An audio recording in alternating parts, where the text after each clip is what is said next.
Before dawn, Winterfell breathed. Steam rose from the hot springs and wandered the courtyards like pale ghosts seeking their names, and the old stones drank the warmth and held it in their bellies for the long day to come. The sky above the first keep was the color of iron, a slow bleeding gray that had not yet decided whether to surrender to morning.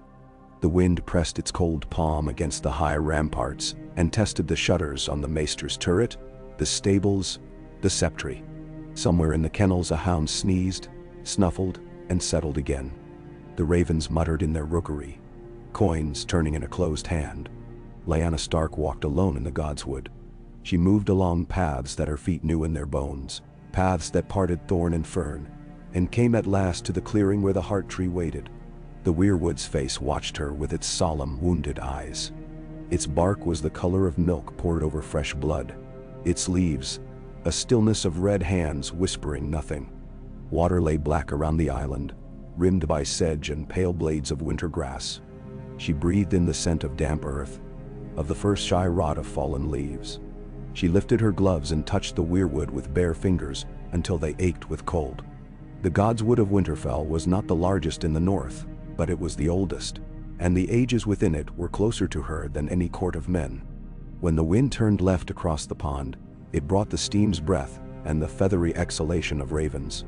When it turned right, it brought the distant clatter of boys in the yard, with blunted steel. "I will be answered," Lyanna said quietly, not yet sure if she spoke to the heart tree, to her dead father whose stone likeness stood below the castle, to the child sleeping in the chamber beside hers, or to the wolf blood quickening in her own veins. Her words hung as frost in the air before the wind took them. Her breath carried the truth she could name, and the truth she could not, and both were colder than the water.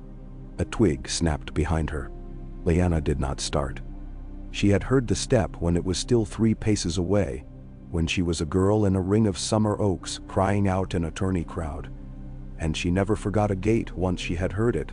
She turned as Sir Roderick Castle came into the clearing, his mustaches white with rime, his old wolf's cloak pinned with twin iron hands. "My lady," he said, and inclined his head as if acknowledging an adversary of equal rank. "The ravens are restless. They've started early, so have we," she said. "Is it the watch on the west wall again?" His breath smoked out of him. "No, my lady. The watch is whole. We had 3 men slip on the outer stairs before first light, ice under the powder, but no bones broken. Hullen's boy is clever enough to jump like a hare. Then how? And the ravens? One came in late last night, another not an hour ago. From Castle Blackadee." Lyanna's fingers on the weirwood went colder still. "Good news." Sir Roderick's mouth pressed under the mustaches. "I have Maester's confidence when he asks it, but if it were salt or barley or thieves, he would have sent a page to tell you before your prayers. He sent me, and his face was long." "Nah." She let her hand drop and took up her gloves. The leather resisted her a fraction and then yielded. It was like slipping back into a skin she sometimes resented needing. "Then let us read the words that made his face long,"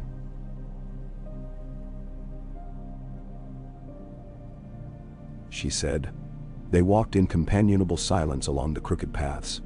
The steam off the pool lifted its white arms and tried to draw close. It could not follow them for far. On the far side of the wall of old oaks, Winterfell's waking reached them. The first bell for the cooks, the rattle of the ash boy's barrow, straw pulled from bales, oats poured into the laughter of horses. A dog muttered in its throat, not yet willing to call the day a friend. Lyanna passed under the stone arch into the yard and took the steps 2 at a time to the maester's tower. Maester Luwin was waiting at the top, in his robe of undyed wool and his chain of mixed metals that chafed the skin at the throat, despite the linen beneath. He folded his hands when she entered, then unfolded them, and reached for a scrap of parchment, as if to shield himself with it. "My lady," he said, and then remembering Lyanna. He was one of the few who had never grown to comfort with "my lady" on his tongue when it meant her, and not the wife of the Lord. Winterfell had heard stranger things in the last 10 years. It had bent to them. It had not broken. "What brings rime to your brow before breakfast, Luwin?" she asked as she took the offered seat. Steam, warm and faintly perfumed, rose from a black juniper cup by her hand. The maester had thought of her fingers. We had 2 ravens from Castle Black. The first arrived near midnight, flustered and with worn feathers. The second is newer. I had to still his panic to untie the message. Lewin offered a strip of parchment. Small, the letters thin and quick, as if the writer had not wanted his quill to dwell on any one word too long. Lyanna read. The words were practical, and they were afraid. A ranging to the east had gone missing. 2 days later, one man returned to the Shadow Tower with frost burned into his skin as if cold could scald. His eyes were full of a fear that had no name, for he had bitten through his tongue and could not say it. Tracks that began and ended where no man's tracks should. Strange dead things in the brush above a frozen stream. Found and not buried. She read the words once and again, and then she laid the parchment down on the table as if it were heavier than it should be. It made a small sound. The sound of a nail being placed on a board before the hammer finds it. They ask for stores, Lewin said into the quiet. Dried beans, oatcake, lard. The Shadow Tower is low. They will share what Castle Black can spare. But Castle Black is not flush. The winter they feel has its own accounting. And men, Sir Roderick added. They do not write it, but it is there. They always ask for men, and do not write it, because we know already. Lyanna's gaze drifted to the square of cold light at the window, to the frost traced into ferns against the glass. We will send them stores. They have ours when we have it. That has not changed. The carts will go tomorrow under men who know the King's Road and what lies off to either side. She let herself breathe once, twice. Slowly. We will also send words to Castle Black.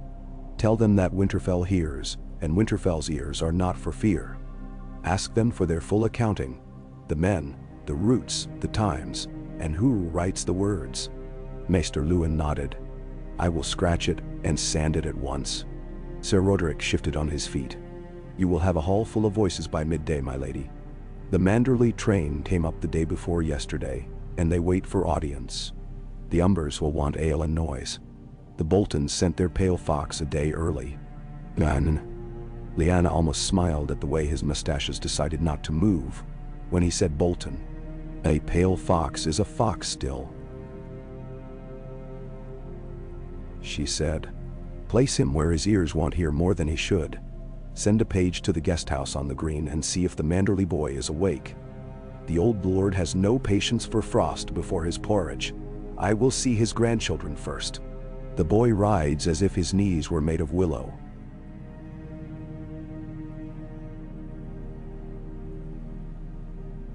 Sir Roderick said with unexpected fondness.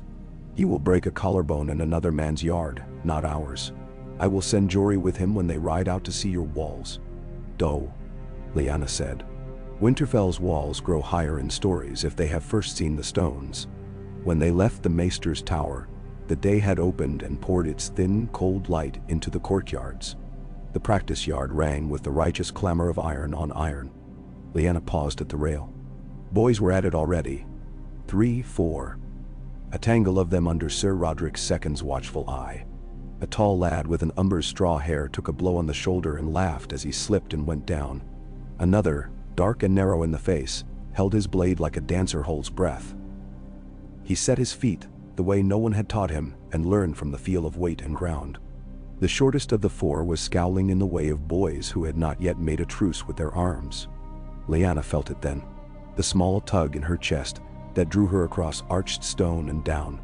She stepped off the stair at the yard and the boys saw her and forgot to bow. Stop, said the castle cousin with a whistle. He made them bow, and then made them stand easy while their breaths left the cloud of their mouths and came back as calm. Lyanna put her hands on the rail and looked at their faces without speaking. The tall umber boy fought his smile. The dark one's eyes held a guard that did not have a master's voice yet. The short one's hair stuck up at the crown like a rook's crest. When she raised her hand and crooking a forefinger, he came. Ma, he said, and he said it like something he had stolen and loved better for the theft. John.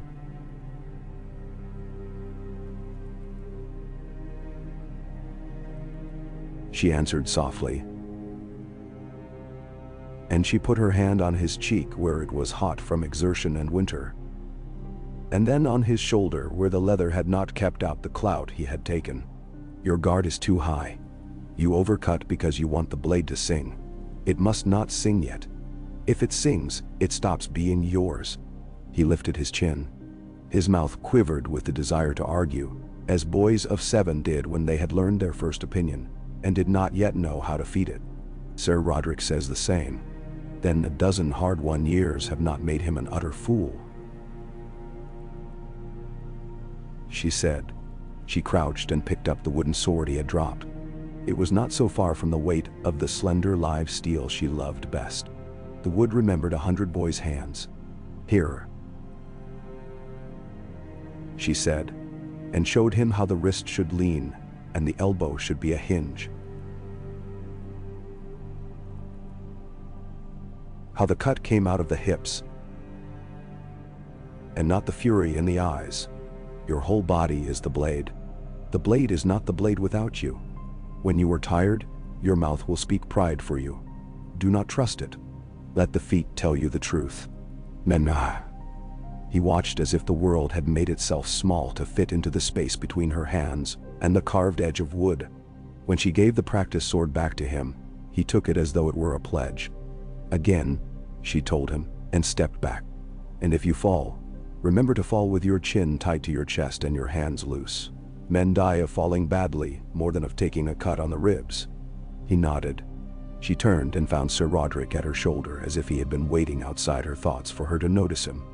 The boy tries very hard, he said with the quiet of approval that had learned long ago not to make too much noise around its own heart. He will try harder, she said. Give him a strip of leather for his wrists. He hides it when he is tired. I had noticed. Sir Roderick's mustaches twitched. I have sometimes thought that the boy believes I cannot see him when I am looking at him. Lyanna's mouth softened. He is the son of a shadow, she said to the air between them. Shadows are convinced they cannot be seen. Sir Roderick, who neither pried nor flinched, lifted a shoulder. There is a small matter before the great matters, he said. Mikken wants to see you. A shepherd brought a blade from the rills to be set. When Mikken took off the rag, he swore under his breath. I believe the blade was quenched in oil and not water. It holds a strange edge. Mikken is slow to swear, said Lyanna. Very well. Send him to me in the solar when I've had bread. She found bread and thick butter in the small solar that had been her father's counting chamber once. She refused to use the great tower solar while it was empty. The airy room with its southern light belonged to a lord and a lord's wife. And she would not remind Winterfell with her body that there was no such wife. The fire in the wall was generous. The northern windows gave only the dimmest of light. Vayenpool's daughter had set a jar of apple preserve on the table, and a pot of smoky tea that cut the cold edge in the bread. Lyanna ate because she had taught her body to eat at hours rather than hunger. She drank because the tea smelled like wood smoke, and last autumn when the apples had come in on Jory's cart, covered by an old quilt against frost. As she finished, the door opened without its usual knock. Theon Greyjoy came in with the casual carelessness of a boy who had persuaded himself that all doors in the world were his to saunter through. He was 14, and he moved as if someone watched him always and must be pleased by it. He took a piece of bread without asking. He always did, and caught her eye as if to dare the admonishment, and grinned when it did not come. He had sea in his blood like a venom, and was trying to learn the shapes of land. He called her, my lady, and made it sound as if he were naming something quicker than a title. Roderick's got the yard-cutting air like boys love to, he said around the crumbs. Your pup grows sharp. When he looks at me, it's like he's measuring my shoulder for coal. He fights angry. Everyone fights angry at 7, Lyanna said. Some never stop. I hope they do, Theon said with surprising earnestness. It looks tiring. The alternative is more tiring. She folded the tea cloth before she realized she was doing it. Her hands liked order when her mind did not have it to spare. What do you need, Theon? I need a horse, and I need you to tell Jory to stop fussing, and I need to ride out past the ponds where the ice thickens." He flashed the grin again. He had a sailor's grin. It began in contempt for fear and ended in friendship with it. "I'm to ride with the Manderley boy and show him where the wolves keep their teeth." "You are not to ride out onto the pond," Lyanna said, and she did not raise her voice. "You will not know its thickness until it is your grave. You will show him the edges and the reeds, where the small fish sleep under the white skin. You will come back with all your fingers." "Of course," Theon said lightly. "I am fond of my fingers. They are valuable to me. You are valuable to me," she said, and that stopped him for the space of a blink. He recovered with a bow that had seen enough southern halls to be properly mocking and properly respectful. Both at once. "We have guests," she added as he straightened. "If you must be a jape, be one that makes the old lord think the north is charming rather than rude." "I am both," Theon said cheerfully, and then, more soberly, "He asks after ships, the old fat one. He smells them when he sleeps. He will sniff your stores and your cellars, and ask how much barley you have, and whether deducing the ferment will tell him how many oars you can feed. He will call it hospitality, and he is not wrong to call it that. Men are one day." "You have been listening at doors again," Lyanna said. "That is what doors are for," Theon said, with the logic of an island. He slipped out, leaving the door ajar. Cold came in on the threshold and lay down along the floor like a dog that knew the house well. Mikken arrived as she was closing the door. He wore a black smudged leather apron and brought a long package wrapped in oilcloth. His face had the satisfaction of a man who had found a question to his answer. At her gesture, he set the package on the table and undid the knots himself, careful of the cloth. The sword he laid out had a pale sheen like frost under moonlight. The tang and pommel were simple. The guard was narrow and a little cruel in its line. Lyanna reached for it, and Mikken sucked his teeth without meaning to. She lifted it and felt it. A light blade, quick to the hand like a shadow that had the impertinence to weigh something. "A shepherd from the rills," Mikken said. Said it was not his, and not his father's. Said he'd found it wrapped in wool in an old chest in a fallen cot. Maybe it was the coats, and maybe it was the wolf that slept in the cot. He wanted the tang set. He said it bit his hand. "Oh, it would," Lyanna murmured. She cut light through the air. The blade made the smallest of sounds, the sound of a breath taken under a bed covers when someone passes in the hall. Where did he say he found the chest? "Near the tumbling stream above 3 Pines, 2 days in from the Rills Road," Mikken said. "I sent Jax to trace the story with him.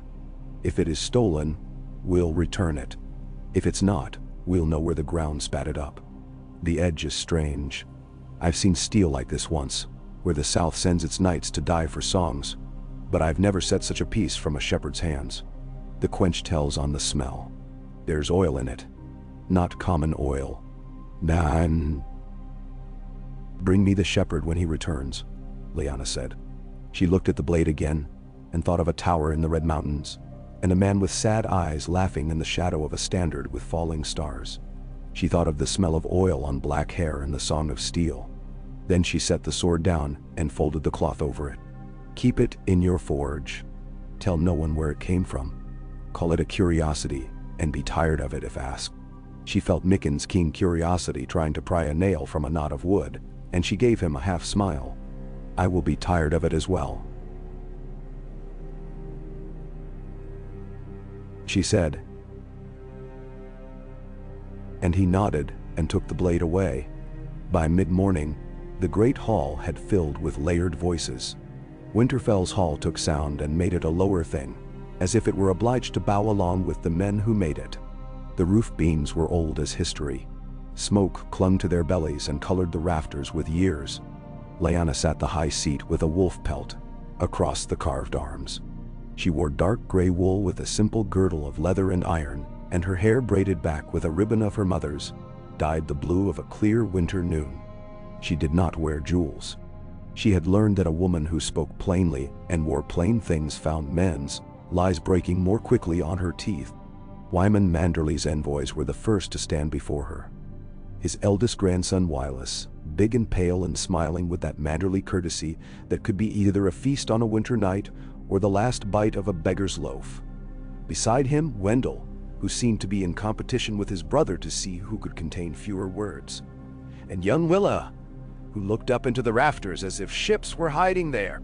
They bent their knees. Lyanna rose to lift them by their hands. Winterfell remembers White Harbor's help, she said simply. Winterfell will remember when the snows are higher. Willis kissed her knuckles. The Merman court sends flattery, he said. I send you only this.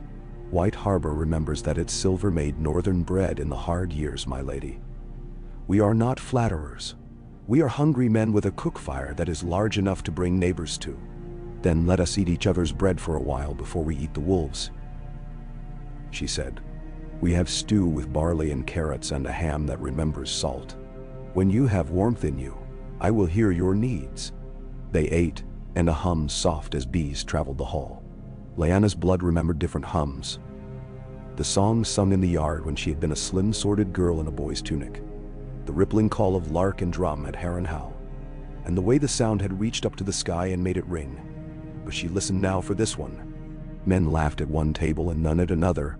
A quarrel fermented and was put back in its barrel by a sharp glance from Sir Roderick. Theon told a story to Willa Manderley with his hands. Making boats out of air, John glared at his stew as if it had personally insulted him, and then glanced at her to see if she had noticed. When the bowls were scraped and the last of the bread ended up in someone's sleeve for a late hunger, Lyanna heard Wyllis and the others in the little chamber off the dais where the bullhide curtain kept drafts out and secrets in. The talk was as Theon had promised.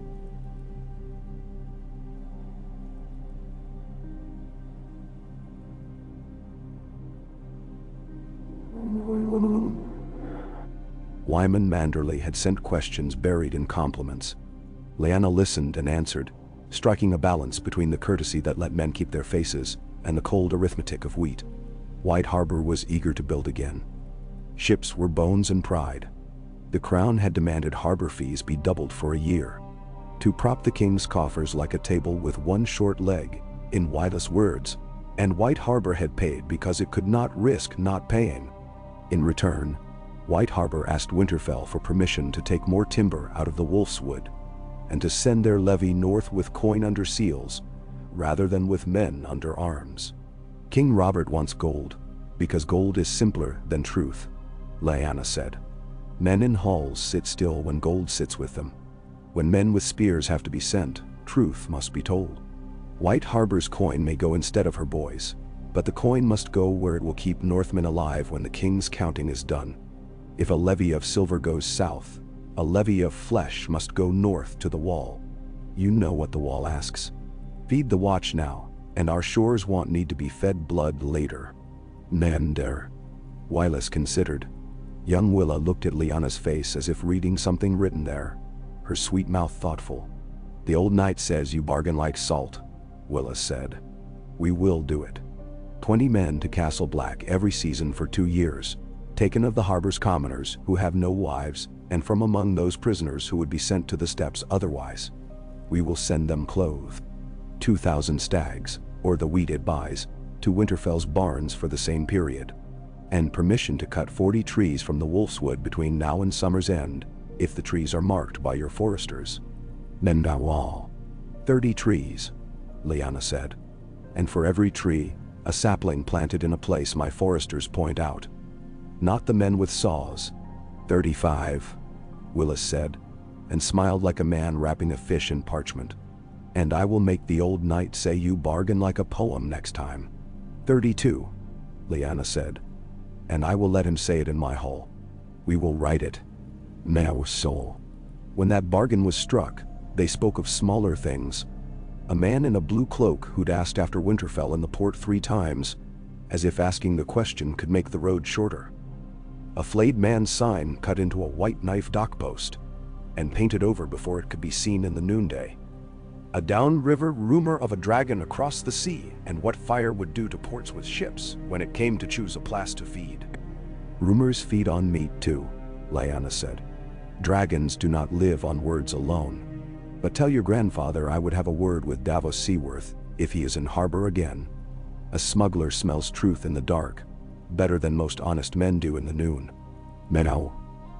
Yes, sir. They parted well. The Umbers came next.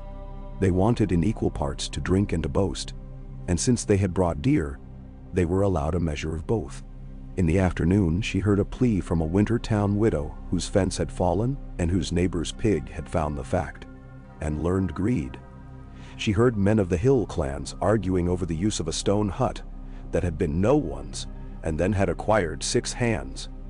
She judged a quarrel between a steward and a cook that would have forgiven both of them if they had admitted they were tired. Roose Bolton's steward watched all this with pale eyes that wrote those judgments down somewhere less kind than parchment. Lyanna gave him nothing to warm his hands with, and nothing to cut himself with either. She thanked him for his master's gift of cured hides, and made the thanks sound like thanks and nothing else. When the long shadows of afternoon began to tangle with the pillars, Lyanna let the hall drain. She breathed like a horse that had run hard and then stood with rain in its mane. She eased her shoulders back. Her neck had a place in it that remembered certain kinds of talk and made them into knots. The hot springs were tempting, and she promised herself a plunge later. But for now, she went to the yard again, drawn by the sound of wood on wood and boy voices. John was tired, and it pleased him to pretend he was not. Sweat curled a damp lock against his brow. Lyanna waited until Sir Roderick's cousin had set the 4 boys to walking the yard with their blades low and their chins tucked. The practice for falling that was worse than falling for their pride. And then she crooked her finger once more. John came. She put her hand on his wrist and moved it the smallest distance, a part of an inch. She did not praise the cut that followed, or the one after that. She did not need to. He lifted his head to look at her only once, and did not find reproach, and did not need to look again. That, too, was a lesson. Benjen is in the East Tower. Sir Roderick said near her elbow, and her heart, which was always watching the doors when she let it be, stood up at once. She left the yard to boys and work, and she went to the East Tower by the quickest route that did not show her running. Her brother waited in a room where the light had no kindness. The East Tower did not keep warmth the way the rest of Winterfell did. Benjen was slim and dark, and his eyes looked like hers. He rose when she entered but did not embrace her. They had learned to save embraces for times when they did not need them as badly and could afford the price of them. He smiled. It was the smile of a boy who had outrun grief for a time and learned to stay ahead of it by waking up earlier than it did. "You look like a ghost I once knew," he said. "You look like a crow who's mislaid his feathers," she answered. "You stink of horse. You are thin." "Ma'am?" "I am hungry," he agreed. "And winter is coming. Winter is always coming." She said, "We cannot use that as an excuse forever." "No," he said, and took her hand anyway, and stood with it in his like a small, warm promise. "No, we cannot." They sat, and he told her things about the wall that Maester Luwin's letters could not tell. He told her about the way the shadows lengthen differently when you were on top of the world, and the way sound traveled under the ice when you lay your ear down and listened to it holding itself together. He told her about boys who came up out of the dungeons and became men by the work of lifting water and setting stone. About boys who never did. About a man with a scar that caught the light like a fish, and about a ranger who had stopped telling jokes, which was how everyone knew that something in the wood had taken its half of him and gone away without paying. He said the last bit with a grin because he could not help grinning when fear had to be told, but it did not make it smaller.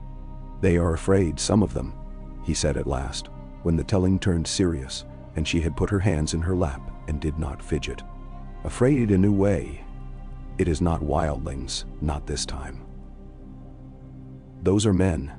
We have their measure. It is the way the wind tastes when you take off your glove to piss.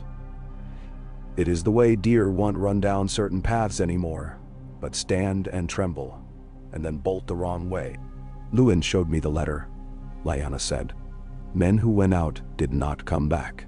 One came back wrong. There are tracks that remember things we do not." Benjen did not nod. "We say winter is coming, And the words keep the cold at the door, he said. But we have used them as a charm when sometimes they must be a hammer. We need wood. We need grain. We will take men if we can get them, but the ones we get are the ones you should have. I will not ask you for your precious ones, and then make them into dead men on the wrong side of the world. You came to ask me for something you do not want, she said. He laughed without air.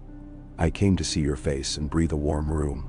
I came to eat Holland's boiled oats and remember what it is to be a boy who did not understand things, and was happy in spite of it. He lifted a hand, and to ask. The Rangers will push east again. We will need 2 teams of mules and the men to lead them, and tools for ice, and another dozen cloaks. The ones we brought were stolen by crows in the night or lay down and froze and could not be persuaded to warm again.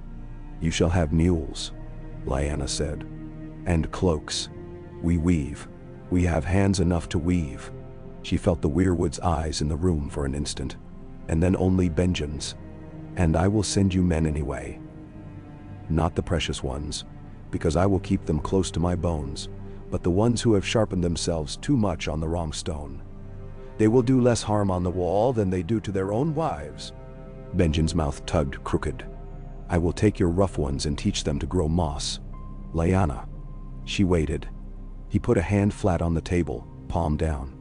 When he spoke again, it was the way he had spoken when they had decided.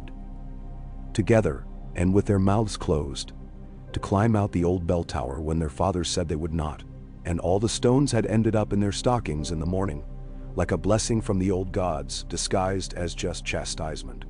If the thing you brought home ever needs to be seen by men who cannot be trusted, he said, send him to me. I will take him, and I will swear the old vow in front of the heart tree, and then there will be no man under the king's banners who can say the boy is his concern. And she breathed once. He is mine. I know, Benjen said. I know. I will die with that knowledge in my mouth if need be. He blew out a breath and made his face light again. Now, tell me if Theon has learned to keep his feet where horses have not dared to keep theirs. He still fancies he can grin the ice into bearing him, Lyanna said. But he grins less when he cannot feel his ears. He is a boy who belongs to the sea and does not trust that land will keep its shape. I do not know if the North will teach him, but he learns something every day that he forgets every night and then remembers again the next morning. A type of education.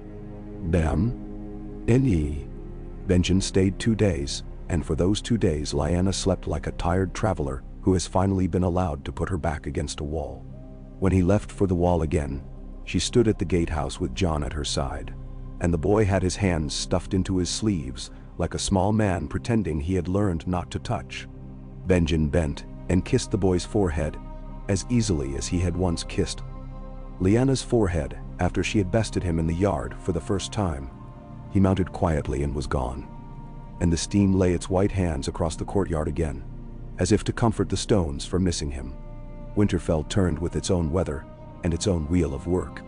The Manderley boys rode the walls and marveled at the way the springs kept the stones from sighing. The Umber lads drank too much and sang too loud and were sent to sledge ice at dawn. Roose Bolton's steward asked for a private audience and received instead a public one beside a brazier in the corner of the hall, where anyone's ears could do as they pleased. My lord sends you his regard, the steward said, as if regards were jars of honey and could be measured out with spoons. He would beg to know if the rumors that have reached the Dreadfort are true, that Winterfell intends to levy men for the wall among noble households, as well as among poachers and wife-beaters. Lyanna turned her face toward the man like a slow clock. We will levy as counsel and conscience demand, she said. I do not believe your master intended to imply that the honor of taking the black belongs by right to criminals alone. The Dreadfort believes honor belongs to those who have tried to keep it, the man said, with a small smile that had been taught not to grow where it was not needed. It would hear that the daughters of the North will not find their hearths stripped of sons. The daughters of the North will find their hearths warm because the watch stands, Lyanna said. Tell your master that if Winterfell calls, the Dreadfort will answer with warm clothes and grain for the watch, as befits an ancient house whose banners are old enough to remember the first cold. And tell him that if any of his men are found cutting men's skins into banners in the dark, they will be invited to make their case in my hall. Skin is for the living." The steward bowed. The small smile had been taught long ago to be its master's, and did not know what to do with itself when it had no place to perch. "As you say, my lady." When night fell, it fell like a door closing. Lyanna took the plunge she had promised herself, stripping behind a screen and slipping into the stone bath where the water rose up around her like an embrace. She closed her eyes.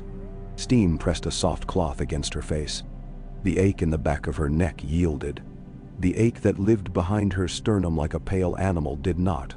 She put her head back and let the water skate over her collarbones. She did not often let herself go down into the places where the past had pooled, but the water made her honest. She thought of the tower and the bed smelling of herbs and iron. She thought of how quiet her body had gone, the way the world had become a bubble where only breath mattered. She thought of the man who had stood at the foot of her bed with a sword across his knees, not to threaten a woman who was too weak to lift a finger, but because he did not know what to do with his hands when his sister was dying, and his friend was dying, and the world their fathers had made was making his arms into something he hated. She thought of promise, and of the way a promise takes the shape of a mouth, and then becomes something that can be measured in blood. Her hands curled under the water, not fists and not open palms. She opened her eyes, and there was steam and pale light, and the sound of water licking stone. When she was done, she wrapped herself in wool and went to the small room where John slept. He did not stir when she sat on the edge of the pallet. He slept like a wolf pup that had eaten well, one hand crooked up near his cheek, that he would deny doing if she told him. She tucked the blanket over his small shoulder and looked at him until the ache in her chest became a kind of clarity. He was a boy. He was 7. He was no one's to claim, and everyone's to hurt if she failed. In the morning, she woke before he did and lay listening to the castle stretch its limbs. She thought about names. Once, when she had thought she would want it, she had imagined what it would be to hear her name called from the iron steps with a crown in the voice that called it. The voice only came when she was alone, and it lay down and died there, like a dog that could not help it. Now the names that concerned her were fewer and more stubborn. Dawn.ite, Benjen.de, Winterfell, the North. A name she did not say, except at the weirwood, and then only when she could not stop the word. Snow fell for 3 days. It came down quiet, and became the shape of the world, without asking for permission. The first day, the yard was a story told in a new tongue. The second day, the road to Wintertown went soft and then hard, and the farmers came up to the castle gates wrapped in their provisions like men who had decided that the wind did not deserve to see their faces. The third day, the sky cleared and the sun came cold and bright as a sharpened coin, and all the children in the castle and the town ran out and became creatures made of breath and shouts. Lyanna stood on the wall walk and watched them, her cloak wrapped close, her gloved hands tucked in her sleeves. She felt, the way one sometimes does, that there were eyes in the sky watching the same thing and thinking something about it that she could not guess. A raven came on the second morning. It was not from Castle Black this time. The black wax bore a stag's head, and the handwriting within smelled faintly of wine and laughter that had become a duty and then soured. The letter was from King Robert. It was brief and full of good humor that had broken its arm and never healed right. Lyanna. He could not bring himself to write, "My lady," which would have pleased the Manderless. He could not bring himself to write Lya, which would have burned the paper in her hands. A hunt at the Kingswood, 2 weeks hence. Bring your best stories. I will bring mine. I am told there's a boar so fat he has taken to sleeping in the king's own shade. The queen cannot come. She hates the mud. Bring your brother if you can. The one with a smile like he knows a joke and will not share it. There were more words about fat and wine, about men they had known who were now dead, or had become worse things, about courts and hounds. At the bottom there was a scrawl that might have been a heart, or might have been a wine stain turned loyal. She let the paper sit in her hands, flat and obedient. Sir Roderick watched her read. "You did not tell me his hand would make a hole in the door," he said dryly. "I will not go," Lyanna said. "Write to him that Winterfell's business is winter, and mine is Winterfell's takat." Sir Roderick's mustaches quivered. He may take it for insult. He has insulted me already, she said, so mildly that the words had no edge until they lay down in the air and men discovered them by stepping on them. He writes as if the past were a thing one could call out like a hound and leash and housebreak. He writes as if the North is a dining table. No. She lifted a hand before Sir Roderick could answer, softened by the years of loyalty lodged in his face. No, write it kinder than I put it in my head. Tell him that the snows have begun and that Winterfell cannot spare me, that I send him a barrel of the beer from our last good harvest, and that he will find it better company than I would be. Tell him I keep his friend close, and that friend keeps me honest. Sir Roderick bowed. He will not like it. He will accept it. He will say something loud about it, and then go hunting anyway.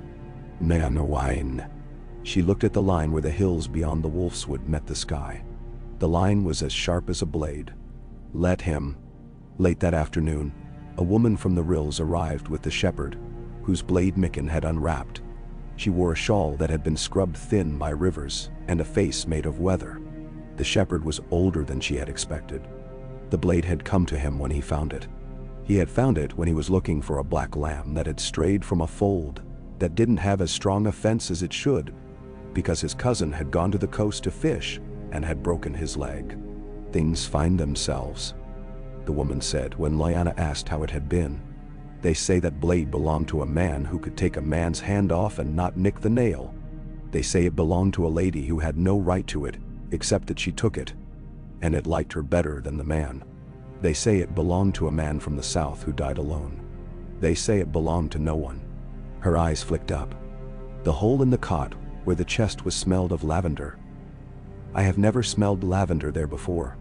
Mikken set the blade on the table between them. Lyanna's hand lay flat beside it for a moment, and all the meanings the blade might have had sat down quietly in that room to rest. If you will sell it, Winterfell will buy it, she said. If you will not sell it, Winterfell will keep it for a time while we ask the old gods whether there is a name written on it that we cannot see. The old gods, the woman said, with proper northern skepticism and proper northern respect. I will not sell it, but you may keep it if you will feed my boys until spring when the river remembers how to run. Done, Lyanna said. They will sleep warm in the kitchens and learn to cut carrots that don't end in a bucket because they look like boys' knees. When the woman and the shepherd had gone to the west hall to be fed, Lyanna tapped the blade with a single finger. A sound like a small bell underwater traveled through the table. She thought of a name and did not say it. She thought of a promise and did not say that either. She thought of the way truth sometimes required lies to walk before it with a lantern. Night came again, and she walked to the crypts. She did not take a torch. She knew the steps by heart. The air under the ground tasted of damp and old stone, and the hair of old wolves. The statues watched her without moving. The shadows gave back what they had been given, and nothing more. She stood before her father's stone, and then before Brandon's. She did not kneel. She had knelt once in a room where voices had whispered like leaves, and she had chosen not to kneel again when she had not been asked by gods. She lifted a hand and traced a furrow in the dust on Rickard Stark's sword. The cold of the metal spoke up her arm like a memory of snow that had fallen in another life. Winter is coming, she said quietly. You were not wrong to sing it at us until we made it a lullaby, Father. But lullabies are the enemy of waking.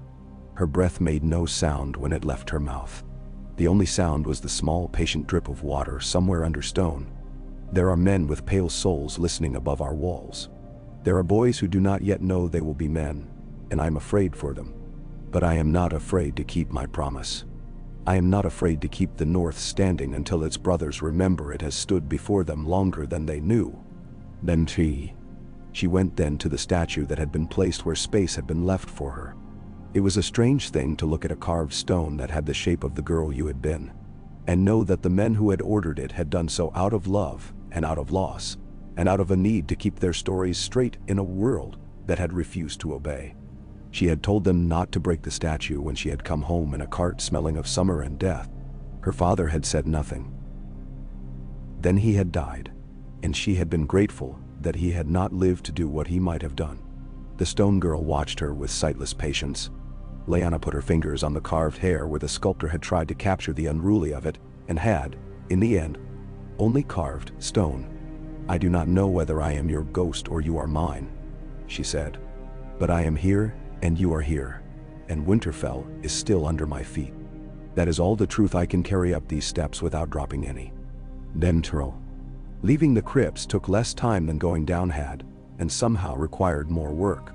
When she came up into the night, the sky had opened to stars. A wind from the east brought a taste with it that she did not know. She stood with her hand on the cold stone of the gate for a long time, and the wolves in the forest beyond the walls sang into the dark with a complicated voice that did not ask for permission either. 2 days later, a boy with a face like edges arrived from the Wolfswood Outliers with a story about a white shape on the snow that did not move like a deer and did not leave prints that matched its feet. He was not sure if he had seen it. He was very sure that something had watched him that did not eat what men eat. Lyanna listened to him as if he were a maester. She did not tell him he had been mistaken. She sent him to the kitchens and then to old Nan, who would tell him a story about stories, and then set him to winding yarn. "Wolves," said Roose Bolton's steward, when the story made its way to him. "Wolves that do not respect fences are to be culled." "Not wolves," Lyanna said, and her voice was so simple that his mouth shut. The carts for the watch went out under banners stitched in the keep by hands that remembered songs and spoke them in thread. The men and mules went with good cloaks and better boots than the watch had seen in years. The Manderley lads left for White Harbor with a better opinion of snow than they had come with, and a worse opinion of blunted swords. Theon broke 2 fingers and laughed, and tried to pretend he had not cried when it had happened. Jon learned to fall for the sake of falling, and not for the sake of being applauded, which was a kind of growing that even boys who are loved find difficult. Then, because the world insists on bringing whatever weather it wants, there came a smallness in the midst of all this that demanded as much attention as any blade or any letter with a staged wax on it. A child was born in Wintertown, and the child did not take breath. Lyanna went to the midwife's house because she knew sometimes the presence of the lady made the dead pretend to be alive for a breath, and then the living took over. The mother was a girl no older than Lyanna had been when men had first told her what her face meant to them. The child lay quiet with a blue mouth, and the midwife's hands trembled with every careful slap they did not want to deliver. Lyanna took the child whose head fit in her palm and spoke nonsense in a voice that remembered long ago nonsense, and blew warm breath over cold breath, and said another woman's name once as if it were a kind of hope, and after a long, slow moment, the child took a breath and then cried in a voice that was not grateful, only alive. Lyanna put the child in the mother's arms. She put her hand on the mother's hair, greasy with labor, and the fear the body knows without being taught. "You did not do wrong," she said. "You did not do wrong by being frightened." The mother's eyes filled up. They will say nothing," Lyanna said. "And I will say everything if they try." She went home by a path that took her through the kitchen yard, where the steam hung and fat hissed on large stones. Jon came running out of the shadow of the pantry door with a piece of bread he had stolen, and his mouth full of triumph and crumbs. He skidded to a halt when he saw her face, and then straightened as if he had put on inches with the act. He thrust the bread at her as if it were a shield, and then, seeing that this was not what she needed, softened in a way that made something behind her eyes burn. "I help the cook," he said. "He says my hands are small enough to rescue carrots. He said they should not be fed to pigs just because they are ugly." He considered. He meant the carrots. "I have seen uglier carrots put to better uses," she said, and took a bite of the bread, and let it sit on her tongue like proof that the world still had objects in it that could be held. That night, she opened the small carved box that had lived at the back of a locked chest in the small solar since the day she had moved into it. The box had been Howland Reed's once, and now it was as much hers as anything in the world was. Inside lay a strip of cloth that had once been a banner and had been washed and folded so many times that it had forgotten to be proud, and a bit of bone carved into a fish, and another into a star. Things a man kept when he had been a boy with a world that had not yet tried to kill him. There was a letter in Howland's hand, brief and stubborn, that asked her if she still breathed in winter, or if winter had begun breathing for her. There was another letter, older than letters had a right to be, written in a hand that had loved words enough to learn them to the bone. She did not take that one out. She did not touch any of it. She only looked, and then closed the box, and put it away again, and turned the key twice. Outside, snow began again, finer this time, like flour shaken through a sieve. In the great hall, Sir Roderick beat the rhythm of a drill with his staff, and the boys kept time and learned to be tired in ways that made them stronger. In his tower, Maester Lewin wrote a careful letter to a careful man at the Shadow Tower, and another to an old friend in the south, who did not write as often as he should. Theon balanced on the wall and laughed down at the world, and did not fall because he wanted too much to fall for anyone to be able to push him. Beneath all of them the crypts held their cold counsel, and did not mind the weight of winter on their roofs. Lyanna Stark stood at a window and watched the flakes make the world new. She let the pain take the heat from her palm until the glass stopped feeling like a barrier and started feeling like a thing she could understand. She thought of the boy sleeping in the next room, of a blade wrapped in cloth in Micken's forge, of a brother riding back toward a wall that broke men and made them in equal measure, of a king who could not see the shape of the thing he had wanted and had married another shape instead. She did not think of dragons. She did not think of the South. She thought of a line traced across snow by a man who had come back wrong and could not tell his story, and she thought of the sound a blade had made when it met the air and sang as if it belonged there. The wind turned, and in its turn, there was the faintest taste of iron. She did not know yet whether it meant blood or the forge or simply a promise kept. She put her hand down. She turned from the window and went back to the work of making a castle into a place where winter might be made to fail. One day at a time. Days accumulated. They were not glorious. They laid themselves down like the boards of a floor and made a surface on which men and women stood. Messages came up from White Harbor that the docks were painted discreetly with new marks, and the old ones had been planed away. That Davos Seaworth had come and gone with onions that bit a man's tongue and left it somehow honest. That sailors had begun telling stories in the taverns about a silver-haired girl across the sea who had married a horse lord and had learned a desert's way of drinking water. Lyanna listened to Davos in her private mind, where no one could hear, and measured the shape of a story by the way it tried to grow teeth. She let it sit in the dark until it either went blind or grew its eyes. Another raven from Castle Black told of the return of one more ranger, this one with a story that made men swear under their breath and look at the sky as if it had betrayed them. Lyanna sent more cloaks. She sent them with words that were not pious. She sent a bit of a song she had not sung in 15 years, written down in her own rough script, and did not tell even Lewin what it was. In Wintertown, the pigs found the fallen apples under their snow, and were grateful in their piggish way. In the Wolf's Wood, a hunter found the print of a great white wolf, and touched it with his fingers, and spoke to it as one speaks to a god, when one has not been taught how to speak to gods. He came to Winterfell and told Lyanna, and she called for Jon, and they rode out with 2 men, and found the print. And Jon put his hand in it, and his laughter got caught in his mouth, and had to find another way out, which it did, through his eyes. Afterwards he crouched in the snow and watched the line of trees with the attention of a creature, learning to be a creature. "What will you do if you see him?" Lyanna asked. "I don't know," Jon said, with the honesty of those who have not been taught yet how to lie to themselves. "I might hold my breath until he comes close enough to smell me.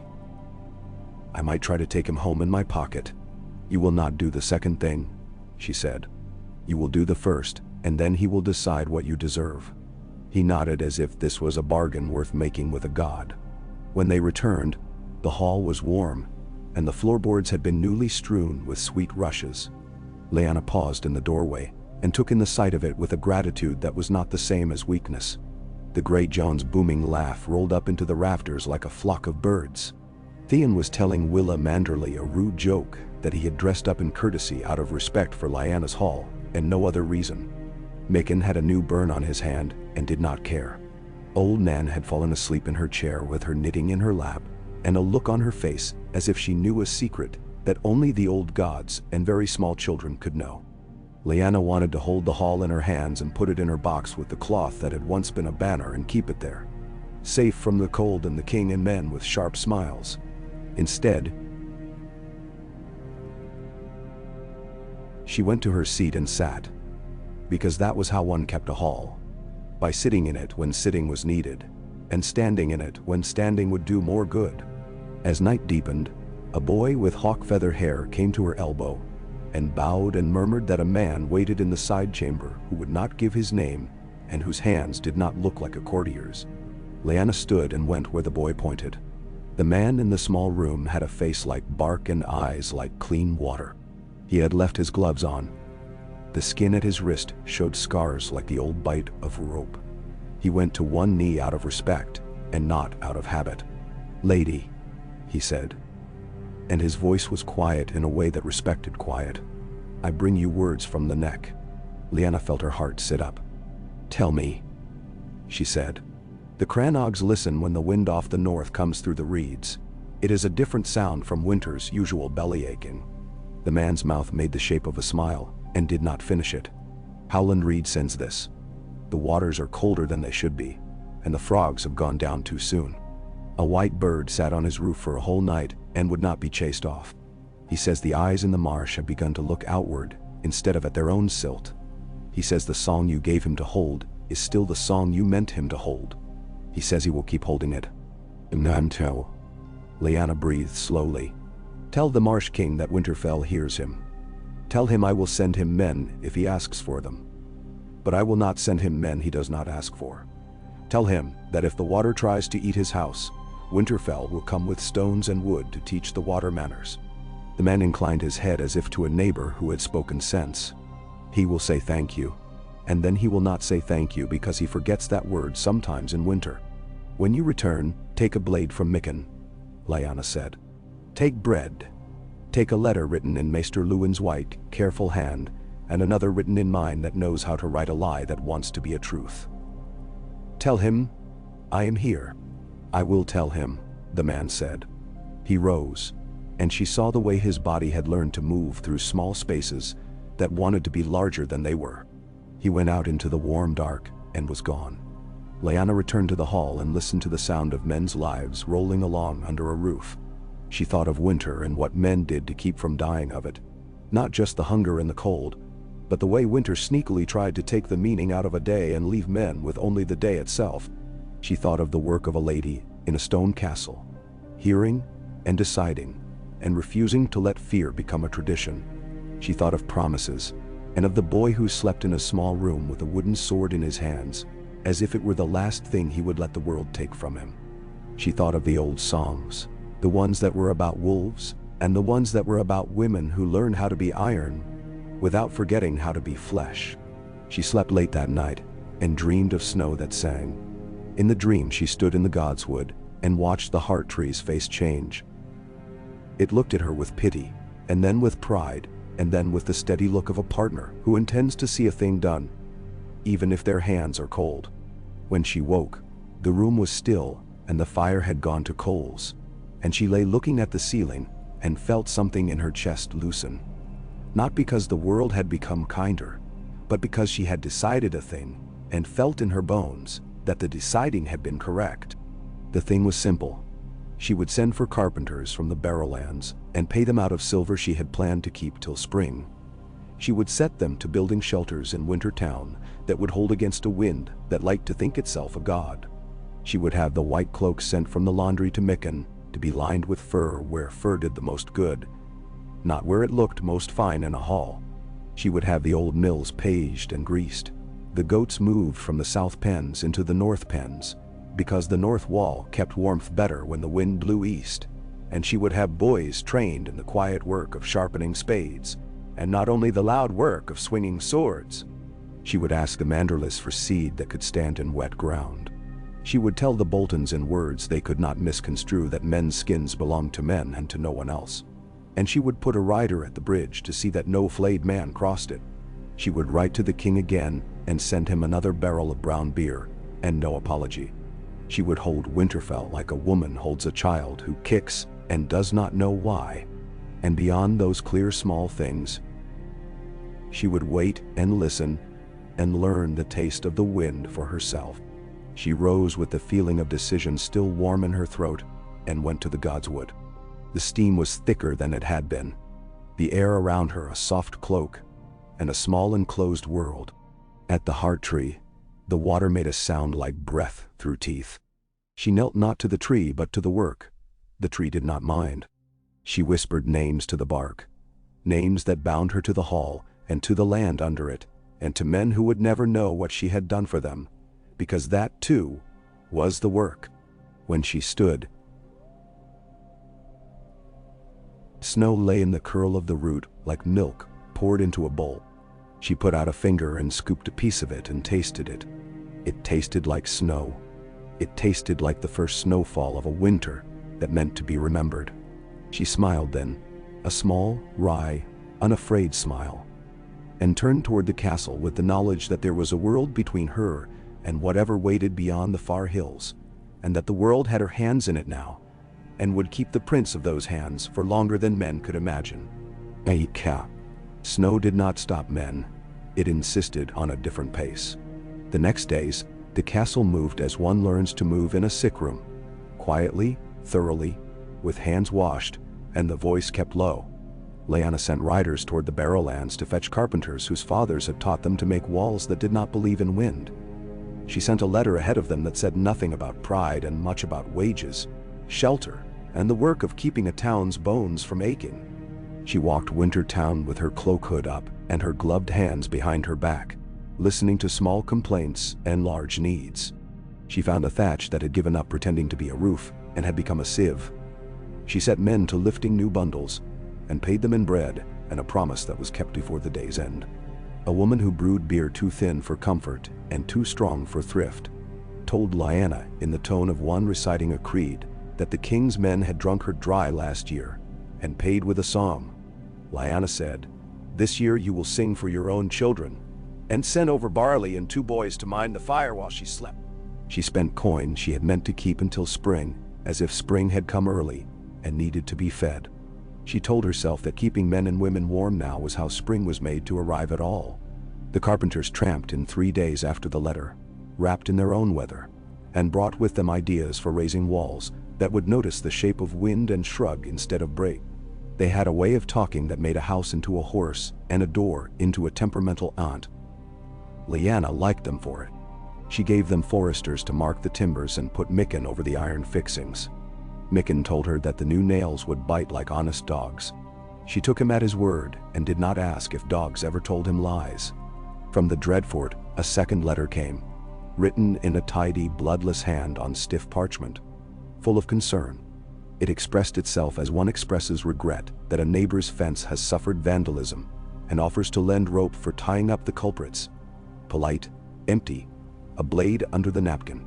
Lyanna answered with a letter that thanked the Dreadfort for its regard, spoke of a levy of cloth and cloaks for the watch as a matter of ancient honor, and noted with sorrow that any man taken flaying would be asked to answer before the weirwood and men both. She wrote the last in the same calm hand that set out quantities of lard and oatcakes. She sanded the ink herself and gave the parchment to Lewin, who blew on it as if to cool a child's fever and tied it with black thread. On a gray noon when the sky could not be bothered to decide, a rider came from Barrowton with Lady Barbry's colors snapping small in the wind and a black-eyed bay that had more opinions than manners. The rider said Lady Dustin would follow within 2 days if the roads kept their shape and the world consented to horses. Lyanna met her on the 3rd day in the yard as snow fell in a patient sift. Barbry Dustin rode like a woman who had never yet been thrown by anything that wasn't a man. She dismounted with a grimace meant for old wounds in the knee. Her face had not forgiven time, but it had made an agreement with it. Her eyes were sharp where they were not bitter. "Lyanna Stark," she said, and the name came out in a tone that tasted at first. "I thought the North had made up its mind about your grave." "The North is a patient judge," Lyanna said, and took Lady Barbry's hands in hers. "Sometimes it returns a verdict after all the mourners have gone home. Come sit by my fire and tell me whether your horses will laugh at our hay." "Nenisau. My horses laugh at all hay that doesn't grow in the Barrowlands," Barbry said. But she smiled with the corner of her mouth and followed. She sat with her cloak off and her back to the stone that remembered heat. "You wear gray well?" she observed.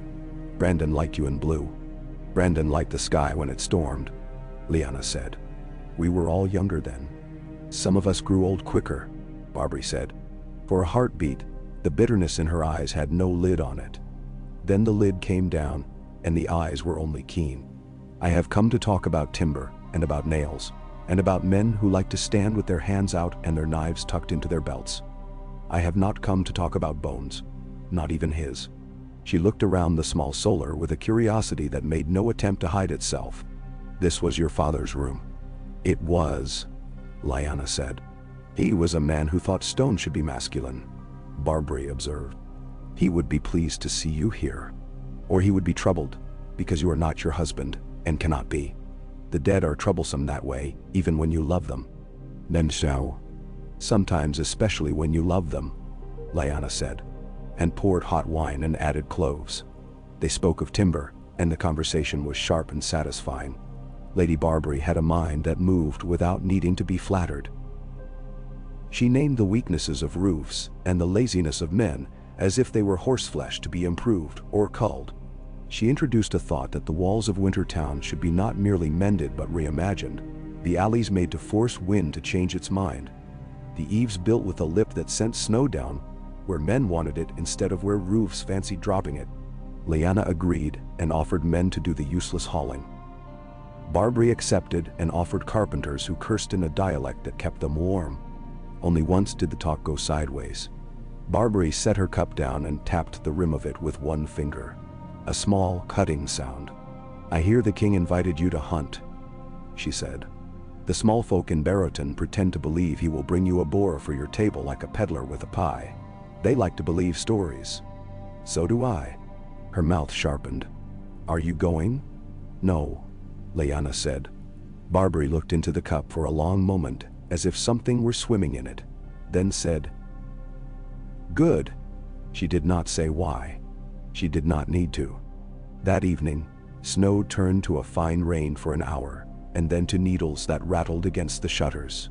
In the yard Sir Roderick drove boys and men alike, through forms meant to write patience into muscles, because the weather had already written impatience on every mouth. Theon sulked, and then grinned, and then sulked again. He was at the age when sulking felt like profession, and a man must be paid for it. John worked with the rest and did not complain. He was in love with a hunger that did not yet have a name. Lyanna watched until the needles of ice made even watching a kind of labor. She turned away, and as she did, a man in fur that had been cut from woodland grudges appeared by the postern. A watchman at the armory's door hovering at his shoulder, as if unsure whether he had brought in a messenger or a storm. The fur man's beard was rimed, his eyes were red-rimmed, and frost had a place on him it had liked and would not leave. He knelt because his legs had learned habits in castles. He stayed on his knees because they had forgotten the habit to get up. My lady, he said hoarsely, from the gift. Half a day below the wall, we found a man on the path. We thought he'd slept and died. He woke. Danin? Danin? Adam? The last word was careful and wrong. Lyanna felt her mouth go very calm. Where is he now? In the cart, the watchman said quickly, glad to be asked a question with an answer that did not scare him. We brought him into the meat house to keep the dogs from him. Fetch Benjen's letter, Lyanna said to Leuven, who had appeared as if he had been thinking of her, and therefore had found her. The one he wrote after the first raven. The one you did not show to the boys. Nendamander. In the meat house, the air was thick with the copper and salt of work that men prefer to do while not thinking over much. The body on the table was pale, striped by a lifetime of sun, in places where men work with shirts off, and then by a winter that had tried to blot those stripes out. A mark on the hip was older than the rest, a brand of 3 iron lines crossing at odd angles, a scrawl that had meant something cruel when it had been hot. The hands were gray where the blood had taken a holiday. The eyes were the worst. The lids half open, the orbs underneath the color of rainwater in a bucket, their stillness an accusation. When Lyanna stepped close, the smell changed, a note in it like old meat that had rehearsed being bad, and finally decided to perform. Theon, who had insisted on coming as soon as some fool told him, gagged and clapped his hand over his mouth, eyes bright with shame at the gagging and brighter. with a fear that made him angry at the fear. Jon was not there. Lyanna had sent him to the Godswood to count leaves. "Read it,"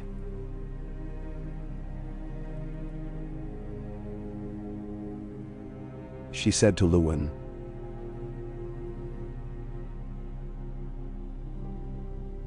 And the maester, whose hands did not shake, except when they forget they were hands, lifted the bit of parchment with the chain about his neck and read. Voice steady. If men under your roof sleep, do not let them lie where they lie. If you have wood, use wood. If you have oil, use oil. If you have faith, use that after. The hearth is kinder than a blade. Burn them and drill the lesson into anyone who will listen. I am not poet enough to make this prettier. That's an order, Lyanna said. The men looked at one another, relieved to be given something to do. Mikken, she added, fetch me the shepherd's blade. He did not blink. He moved like a big man who could be delicate when he must, and came back with the wrapped length that had not been given a name. Lyanna took it and laid the cloth aside. The blade lay there with its quiet pale sheen, and Theon's eyes latched onto it, as if it might teach him how to stand. Maester, Lyanna said, and Lewin raised his brows, because she did not often address him that way when something mattered. Say the words for the dead and the words for the frightened living. Then light the wood.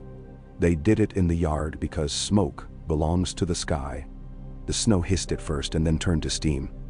Lyanna stood with her cloak fastened and her mouth not clenched, and when the figure arched with a ghastly, brainless urgency as the heat found the nerves and taught them to complain one last time, she did not look away.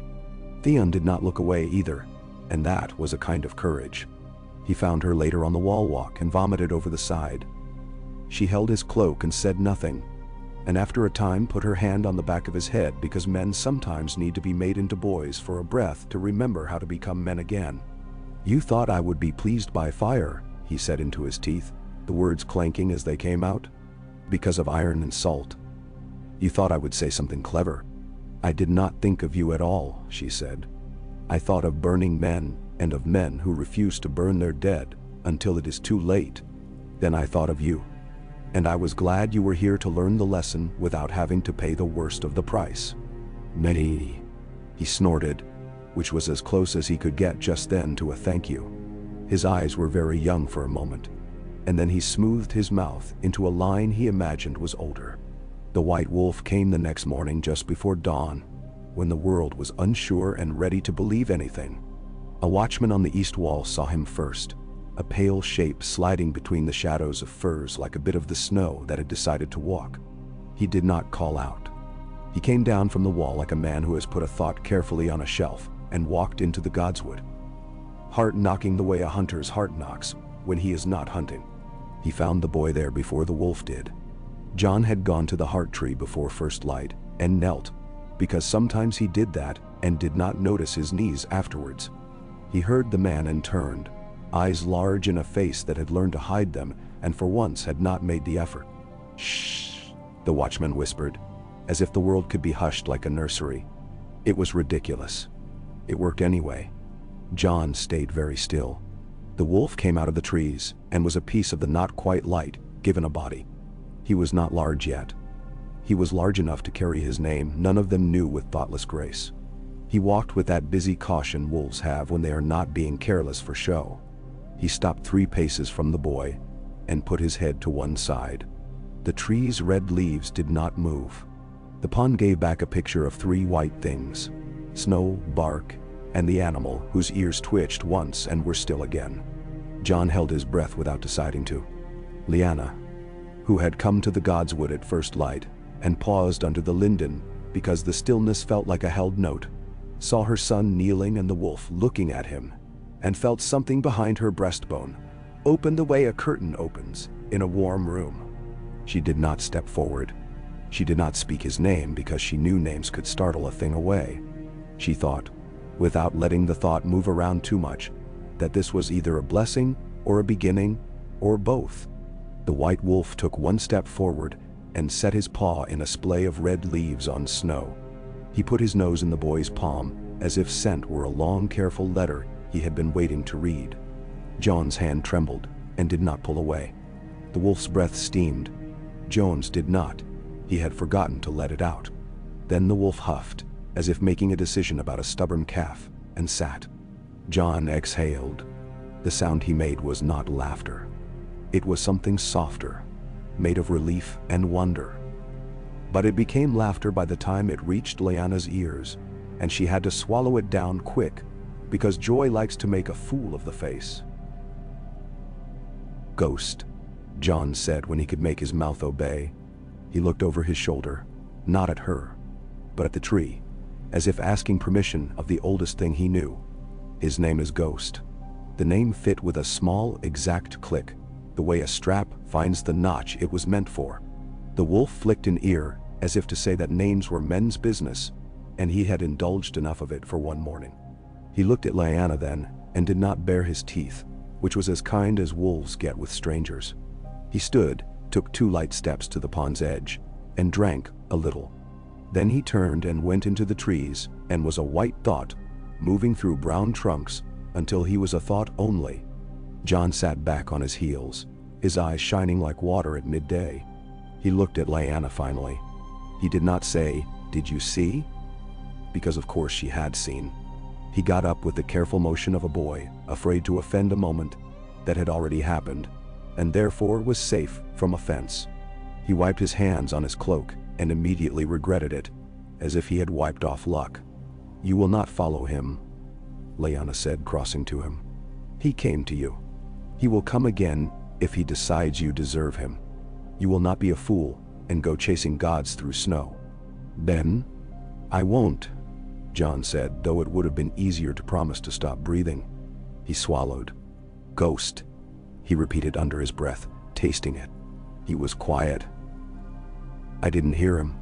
"That is how ghosts go," Lyanna said. She put her hand very briefly at the back of his neck, not to guide him anywhere but to let him know the world was still here. "Sir Roderick will have your hide if you do not put it in the yard this morning. Go." He went. She remained a moment longer, putting her hand against the heart tree's flank as if it were a horse coming into a strange stall. "Thank you."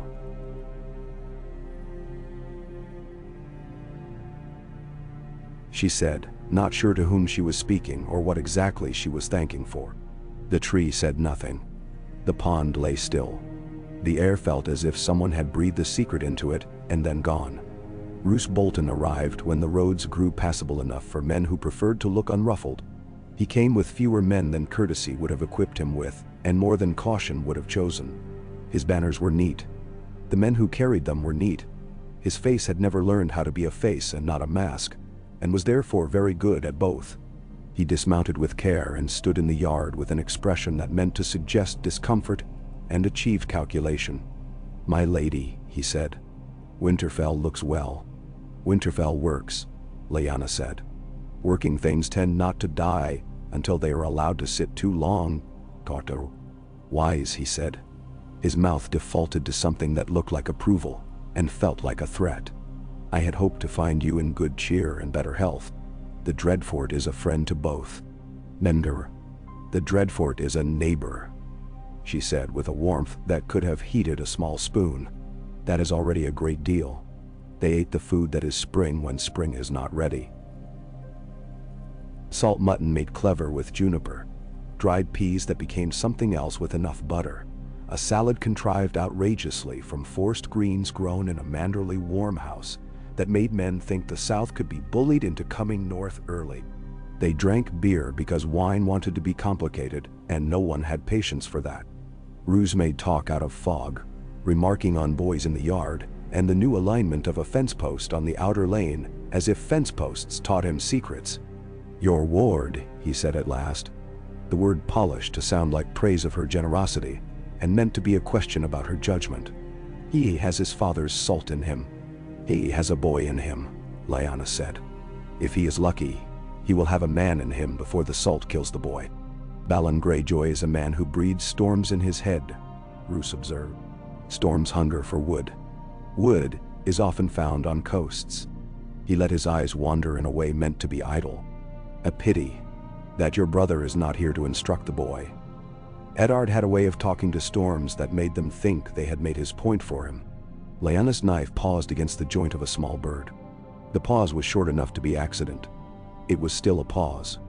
My brother died with his sword in his hand and his name in his mouth, she said. Not lazily. He needs no instruction now.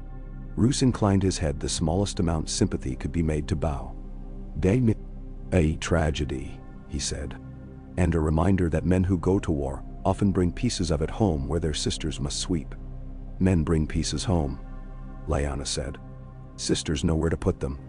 He smiled the way fresh water smiles over rocks when it has not yet learned the shape of them. I come also with letters, he said, shifting finally to the meat he had brought. The crown petitions the North for assistance in a matter of overdue taxes, and for the arrest of a certain man who has made himself a problem by writing words on parchment that do not cheer the queen. The crown petitions the North for coin because it has built feasts where roads wanted to be, Lyanna said. As for the man, the North does not arrest men for writing. We prefer to arrest them for doing. A loyal position, he murmured, which could have meant anything. The queen is very pretty when she is angry. I have not had the pleasure, Lyanna said. I find that anger is more useful when it grows quiet. After, when he had gone to his rooms and left behind him a smell of clean linen and knives, Lyanna stood alone in the small solar and looked at her brother's name on the shelf where names are kept. In her mind, she returned to the thing Roose had said as if it were a bit of grit in the mouth. She had told the world what needed to be told when Eddard's bones came home from the Isles, that he had been a good brother and a good lord, and that the sea took what it wanted, and men had to learn to pay that price without paying more than they owed. She had not told the world that she still sometimes woke with brine in her mouth.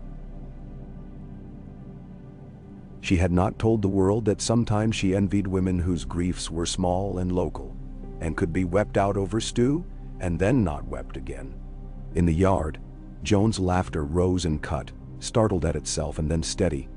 Lyanna went to the window and saw the white wolf at the edge of the practice ground, mocking the world by sitting as if he were a well-bred dog at a southern villa. He watched Jon with the child's wooden blade, and then with a practice sword, his head cocked, his ear making that small flick that meant both impatience and interest. When Sir Roderick barked in order, the wolf's tail twitched in a way that would have been rude if it had belonged to a man. Ghost came and went, as if obeying whether only he felt. He slept in the godswood when it pleased him, and under the old granary sometimes, refusing all attempts to be coaxed with scraps. He did not take meat from anyone's hand. He hunted rabbits in the snow and left their ears on the steps like riddles. Jory Castle returned from a journey south, with word that the King's Road had been quiet, and that quiet roads did not make for quiet men. He brought also a careful rumor that the Lannisters had been seen counting money not their own with expressions of piety. Lyanna filed that under things that do not require immediate fires, and underlined it anyway. From the neck came Howland Reed's children, not as emissaries, or only as that in the secret way all children are emissaries for their homes. They arrived with a man whose eyes were patient and a crude boat, cut in half, and put on a sled, which struck Winterfell as an extravagance until one remembered the Reeds' quarrel with horses. Mira was a bright knife of a girl, her smile like water breaking. Jojen was a boy whose eyes had more power than his hands wanted yet. They bowed in the great hall like reeds bending and sprang up again as if the gesture had been a game. "My father sends you frogs," Mira said, after the proper words, and with a straight face. Luwin blinked and then realized that frogs were smoked meat and smiled despite himself. "He sends you also this." She reached into her coat and brought out a small pouch that smelled of mud and something green. "Seeds that do not fear wet feet. He says you will find a use for them. Tell him I will plant them where the ground is foolish and teach it to be wise." Lyanna replied, "Tell him the North is listening to the water." Jojen looked at Jon as if recognizing him from a place outside time. He had that way that makes grown men uncomfortable. Lyanna had to restrain herself from stepping between the boys, as one restrains oneself from reaching out to steady a child walking a narrow wall. Jojen said, not loudly, "The wolf with no voice is your voice." Jon, who would have laughed at anyone else, did not laugh. He nodded, solemn as a man given a job and a broom. They stayed 3 days, long enough to teach the kitchen girls a song about eels that was better than it had a right to be, and long enough for Mira to catch a trout in the white knife, using a trick that made Theon declare marriage, and then withdraw the offer when the fish slapped him across the face and left a mark. On the second night, Jojen came to the Godswood at dusk and stood without speaking before the heart tree until the light went to slate, then said with a politeness that belonged to an old man, "The dreams are colder." Lyanna did not ask him to say more. When the children left, she stood with them at the gate and sent 2 of her quietest men with them, halfway to the neck. They would not mind the marsh, and the marsh would not mind them. Mira kissed Jon on the cheek as if he were her brother and said, "Do not try to snare him. If he wants to be snared, he will snare himself." The in that sentence was not Jon. The boy nodded. Work grew, and men grew with it. The new shelters went up along Wintertown's western slope and stood under the wind like men who had learned to hunch their shoulders and laugh anyway. The mills squealed and then purred when oil found their spindles. The goats complained their way into the north pens and found that hay tasted the same in a new place. Theon went down to the pond with boys who did not know better and shouted with delight when ice bore them, then turned a shade of desperate when it spoke subversively in the language of cracking. Sir Roderick hauled them back by their collars, and Lyanna stood invisible behind a small tree and pretended to be angrier than she was, because anger teaches where laughter spoils. Another letter came from Robert, sulky, with charm. He said he would not hunt in the Kingswood without her, and then, 3 lines later, said that he had done so, and that the boar had been a disappointment, and the men had been worse. He sent a skin of wine that tasted of orange peel and sleep. Lyanna had 2 cups poured at dinner, and then put the skin aside for things that deserved sweetness. She sent back to him a woven coverlet in the pattern of interlocking wolves that the weaver women had made as a show of skill and a comfort against night. She wrote, "You sweat and sleep. This will be useful for both." She did not sign anything she would regret. Roose Bolton remained 3 nights at Winterfell, long enough to measure the depth of the rushes and the warmth of the men at the fire. He stood in the yard at dusk the last night and watched Jon move through the plain shapes Sir Roderick taught. He said, as if to himself, "Trueborn wolves show their teeth differently," and then turned at Lyanna's step and smiled blandly. She lifted a brow. "I am cataloguing," he explained, as if he owned that right. "We must all be scholars of something." "I am a scholar of patience," she said. "It is a subject that rewards study." He bowed. "I believe you," he said, and departed with quiet haste. His steward's pale eyes flicked back once at the gate, like minnows noting a bird. At the end of a week in which nothing either terrible or marvelous happened, a good week, men brought in from the rills a set of bones that I'd found near a blown-down pine. Maester Luwin's careful examination produced a set of facts that did not lie down well together. Bones long without their flesh, and yet colder than bone should be.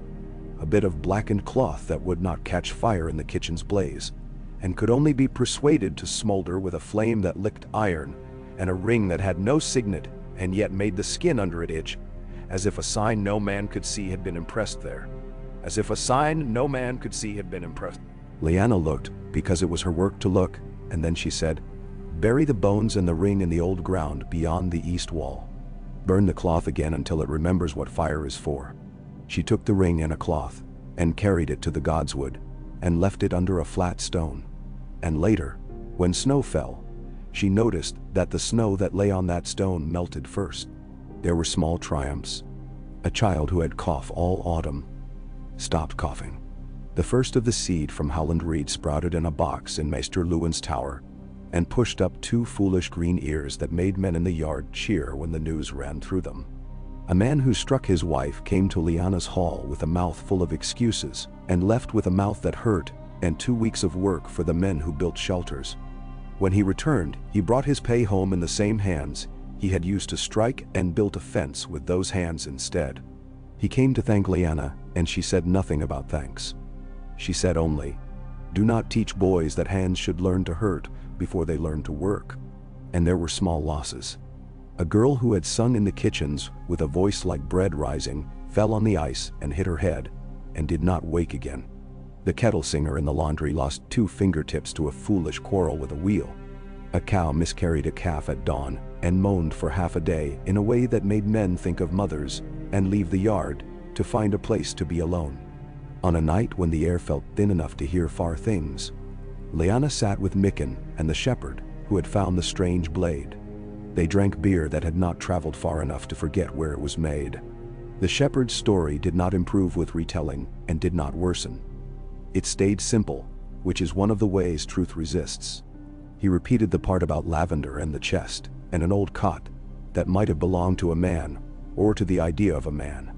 And then, when the talking was done, Lyanna set the blade across her knees and looked at Mikken. "Tell me again," she said. "It's good steel," he said. "Not Valyrian. Don't be seduced by its color. It's not dawn either. I've seen that once and remember how it remembers light. This one, it was quenched in something that keeps it quick. Oil, I'd say. And the oil smelled strange when I heated it, but smell is a man's poorest witness. It wants a hand that doesn't make it angry. It will bite a fool who thinks he bought it with coin. Men shall. Most good things will," Lyanna said. She ran a thumb along the guard and felt the small suggestion there, the urging to use rather than admire. She did not love it. She respected it, which is safer. "Keep it," she said. "Keep it sharp and bored. A bored sword is less dangerous than a bored man and more useful when required." Ben Dowler. Later, alone.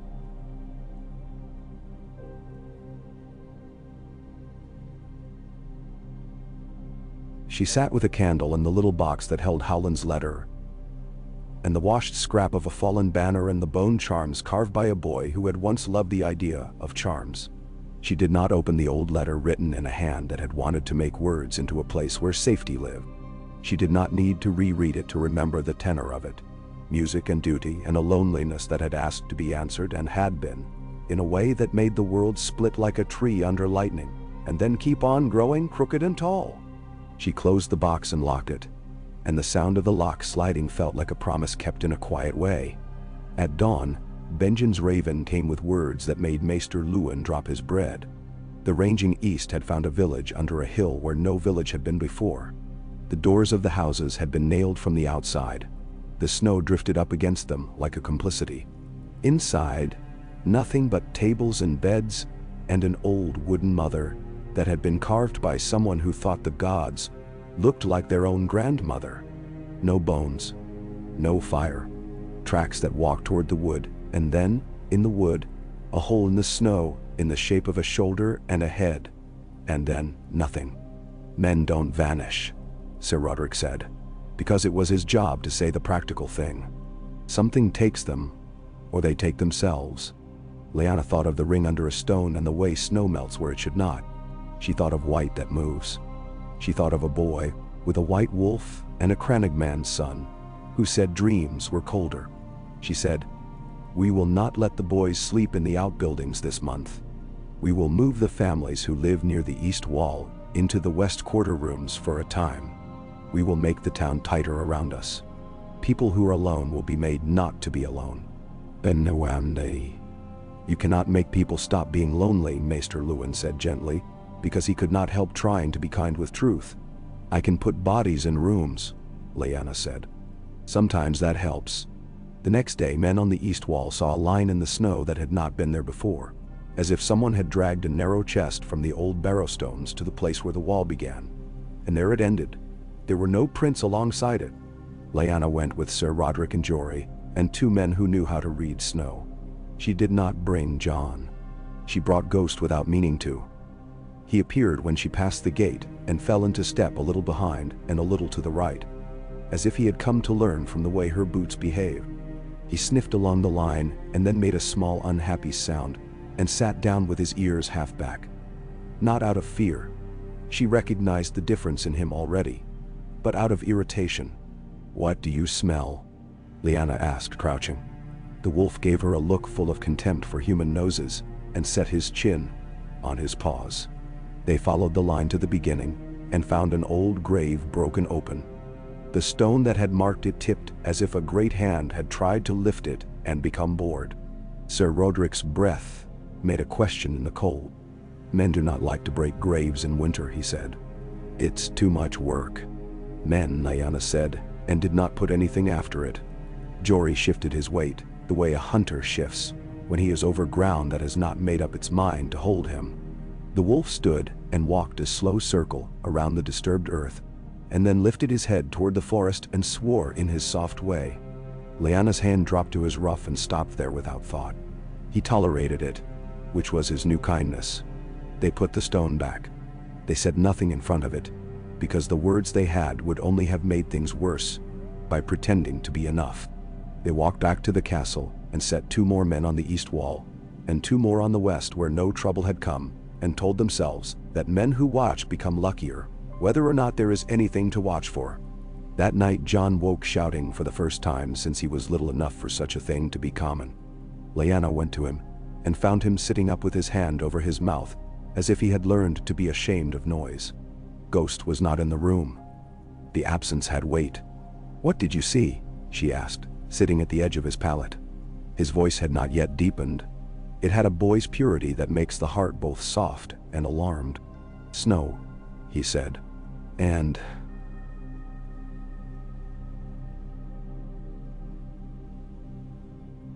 something walking in it. It had blue eyes like broken sky. It was far away, but it felt like being looked at close. It wasn't looking at me. It was looking at something that was with me." He swallowed. Ghost was there. He didn't make a sound. "Dreams are like beasts that wander through other people's fields," she said. "Sometimes they eat. Sometimes they only pass through. Do not be ashamed if they steal something. Everything grows back in spring." She remembered to put her hand on his hair because men forget they were once children when they need comfort. "If you see it again, tell me. If you see anything that thinks it can look at you and go away with your courage in its pocket, tell me. And if the wolf sits on your feet, let him." He nodded and lay down and turned his face toward the wall in the way of children, who pretend not to want to be watched when in fact they do. Lyanna sat until his breath evened, and then sat longer, because sometimes even breath needs a witness. In the morning, the world was ordinary again, and therefore tolerable. The carpenters argued about whether a wall should have a lip or a shoulder. Theon kissed the scullery maid with tragic flamboyance and ran when she laughed. Lady Barbary took her leave with a promise to return when the wind had gone around twice, and with a look at the gates that said she liked the feel of a place that believed itself. Roose Bolton's letter came from somewhere between his road and his house, full of words that did not lay down or sit up, but hovered and made room for bad guesses. Lyanna put it away and wrote to Bear Island instead, asking after fish and iron, and to Carhold to ask after salt and sealskins, and to a nameless man in a nameless tavern in White Harbor, who sometimes carried messages for people who loved truth more than they loved crowns. At dusk a man stood at the bridge west of Wintertown with a sack over his shoulder and a knife in his boot. He did not try to hide the knife, which was his mistake. The guard at the bridge was one of the quiet ones Lyanna had sent with the Reed children. He saw the knife and did not announce its presence like a bell. He asked the man where he was going, and the man said, "North." And the guard said, "So am I," and walked with him as if they were old friends.